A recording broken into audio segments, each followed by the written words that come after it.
विधानसभा निवडणूक सांगता सभेच्या निमित्ताने भाजप महायुतीचे उमेदवार जयकुमार गोरे यांचे वडूज येथे जंगी स्वागत करण्यात आलं।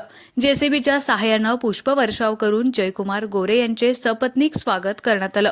यावेळी वडूजमधील भाजप कार्यकर्त्यांनी आणि खटाव तालुका भाजप पदाधिकाऱ्यांनी जयकुमार गोरे यांच्या स्वागताचं जंगी नियोजन केलं होतं। यावेळी डॉक्टर दिलीपराव येळगावकर, खटाव तालुका अध्यक्ष धनंजय चव्हाण, प्राध्यापक बंडा गोडसे यांच्यासह भारतीय जनता पार्टीचे कार्यकर्ते आणि पदाधिकारी मोठ्या संख्येने उपस्थित होते। वडूजमधील छत्रपती शिवाजी महाराज चौकातील भव्य स्वागतानंतर वडूजमध्ये पदयात्रा काढण्यात आली। यानंतर बाजार पटांगणात भव्य सांगता प्रचार सभा पार पडली।